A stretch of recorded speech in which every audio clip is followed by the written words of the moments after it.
16 सितंबर तक उमर अता बंदयाल साहब chief justice of Pakistan है, वो कोई भी आर्डर दे सकते हैं, लेकिन सुप्रीम कोर्ट ऑफ पाकिस्तान का जो आर्डर है वो आज के माहौल में वो उस पर अमल दरामद नहीं होता। आप देख लें कि 14 मई को इलेक्शंस करवाने का हुक्म दिया गया था पंजाब में और खैबर पख्तूनख्वा में, क्या उस पर अमल दरामद हो गया? Answer is no. उसके लिए वजूहात निकाली गई, तौजीहात निकाली गई, ऑडियो लीक्स भी आई। जो उमर अता बंदयाल हैं उनका कंडक्ट भी ज़ेर बहस आया, पार्लियामेंट की तरफ से उनके ऊपर सवालात भी उठाए गए, लेकिन क्या सुप्रीम कोर्ट ऑफ पाकिस्तान के ऑर्डर पर अमल हुआ? Answer is no. Umar Ata Bandial साहब के ऊपर आप एतराज़ कर सकते हैं, उनकी एफिलिएशन के ऊपर बात कर सकते हैं, पार्लियामेंट में खड़े होकर सियासतदानों ने की, मरीम नवाज साहिबा, मुस्लिम लीग नून के दीगर जो रहनुमा हैं वो उन पर एतराज़ करते हैं, लेकिन क्या इस बात से हट के कि उनका कंडक्ट जो भी है, क्या इस बात से आप इनकार कर सकते हैं कि वो चीफ जस्टिस ऑफ पाकिस्तान है? क्या सुप्रीम कोर्ट की एज एन इंस्टीट्यूशन हैसियत को आप आईने पाकिस्तान से अलग कर सकते हैं? क्या सुप्रीम कोर्ट ऑफ पाकिस्तान के जो अहकामात हैं उनको आप आइन से अलग करके देख सकते हैं? आंसर है नो, आप नहीं दे सकते। लेकिन क्या ये प्रैक्टिकल हुआ? तो उसका जवाब भी है नो, कि वो काम भी नहीं हुआ।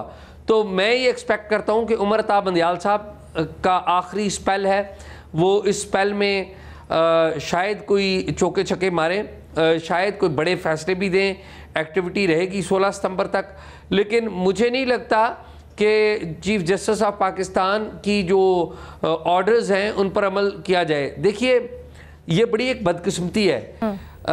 मैं इसके राइट रॉन्ग वजूहात क्या हैं, कौन किससे लिंक्ड है, मैं उस बहस में जाए बगैर, प्रॉब्लम क्या है?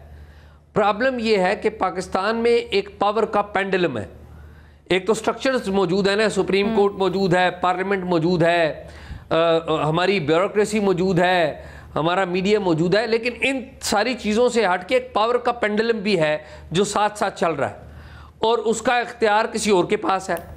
अब पावर का पेंडुलम जब खड़ा हो जाता है सुप्रीम कोर्ट ऑफ पाकिस्तान के साथ, जो हमने देखा पावर का पेंडुलम 2014 में onwards supreme court of Pakistan के साथ खड़ा हो गया था, तो हमने क्या देखा कि उस पेंडुलम की वजह से, पावर पेंडुलम की वजह से, जो उस वक्त के प्राइम मिनिस्टर थे नवाज शरीफ, उनको निकाल दिया गया। आज पावर का जो पेंडुलम है वो सुप्रीम कोर्ट ऑफ पाकिस्तान के साथ खड़ा नहीं है, नजर नहीं आ रहा। इसलिए वो कोई भी फैसला दें तो ये बड़ी बदकिस्मती है कि सुप्रीम कोर्ट की हैसियत से ही उनका फैसला अमल दरामद नहीं होना, बल्कि इस बात को भी देखना है कि कुछ और जो ताकत के मराकज़ हैं वो भी साथ खड़े हैं या नहीं खड़े। तो ये भी एक हकीकत है। बाकी दूसरी जो बात आपने कही कि इलेक्शंस 90 दिन में, देखिए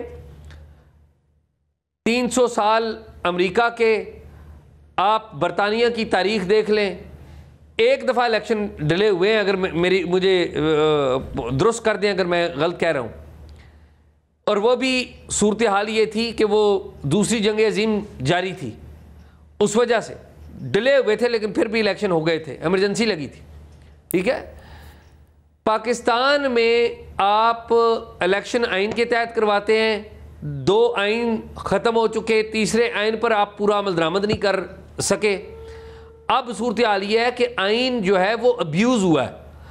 आइन किसके हाथों अब्यूज़ हुआ है? हमारे फौजी जर्नलों के हाथों, डिक्टेटर्स के हाथों अब्यूज़ हुआ है। बिल्कुल हुआ है।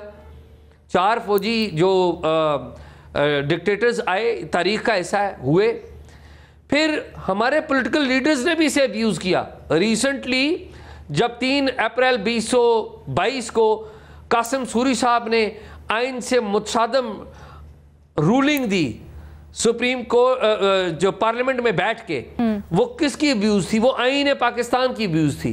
फिर जनाब शहबाज शरीफ साहब की तारीखी हुकूमत, जिसे जनाब नवाज शरीफ साहब ने भरपूर हमायत दी थी, जनाब आसफ अली जरदारी और बिलावल भुट्टो जरदारी और मौलाना फजलुर रहमान साथ साथ खड़े थे। इन्होंने जो आइन की अब्यूज़ किया है, कम अज़ कम 6 के करीब ऐसे कानून हैं जो आइन की बुनियादी आर्टिकल्स उनसे मुतसादम है। आइनी बुरान पैदा करने में किसी ने कोई अपना, जिसे कहते हैं ना, सब ने हिस्सा अपना डाला है। किसी ने वो तमाम लोगों ने अपना अपना हिस्सा हाँ। डाला है। इस वक्त इस आइन की कोई हैसियत नहीं रही है, लेकिन आप ग्राउंड पर जाकर देखें, लोग जो हैं वो पाकिस्तान तहरीक इंसाफ के इमरान खान के साथ खड़े हैं, वो नवाज शरीफ साहब के साथ नहीं खड़े। और नवाज शरीफ साहब पता किधर खड़े हैं? नवाज शरीफ साहब, मैं अलेना, नवाज शरीफ साहब खड़े हैं अभी तक 2017 में कि मेरे साथ साकिब निसार ने ज्यादती करती थी, मेरे साथ जल बाजवा ने, वो कहा जा रहा है नया बयान ये बनाएगा जिसकी